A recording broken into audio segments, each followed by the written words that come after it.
एक राज्य में एक बार एक सन्यासी आया और सीधा राजा के महल में चला गया। उस सन्यासी की वेशभूषा को देखकर राजा के किसी भी सिपाही ने उसे अंदर जाने से नहीं रोका।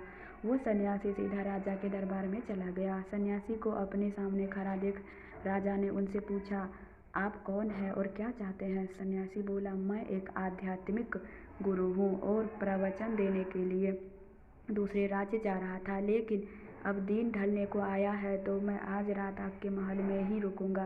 रात बिताने के लिए बस मैं थोड़ी जगह चाहता हूँ। सन्यासी की बात सुनकर राजा बोला, ये एक राजा का महल है, कोई विश्राम स्थल नहीं जो आप यहाँ रात में रुकना चाहते हैं। आप बाहर जाइए, वहाँ रहने की आपको कोई न कोई जगह मिल जाएगी। सन्यासी ने राजा से फिर प्रश्न किया, महाराज क्या मैं जान सकता हूँ कि आपसे पहले ये महल किसका था? राजा बोला, मेरे पिता का था, क्योंकि मुझसे पहले वही राजा था। सन्यासी ने फिर प्रश्न किया, अच्छा तो अब आपके पिताजी कहाँ हैं? राजा बोला, अब वो इस दुनिया में नहीं रहे, उन्हीं के बाद तो मैं राजा बना। अच्छा, आपके पिता से पहले ये महल किसका था? सन्यासी ने फिर से प्रश्न पूछा। राजा को अब गुस्सा आने लगा, लेकिन फिर भी उसने शांत होकर जवाब दिया, मेरे पिता से पहले ये महल मेरे दादाजी का था और अब वो भी इस दुनिया में नहीं है।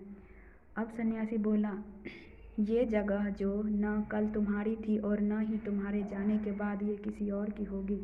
इस संसार में लोग कुछ ही समय रह पाते हैं और फिर चले जाते हैं।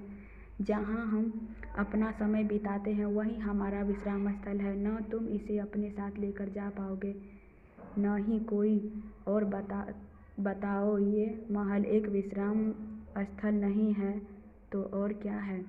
राजा उनकी बात समझ गया और हाथ जोड़कर माफ़ी मांगने लगा।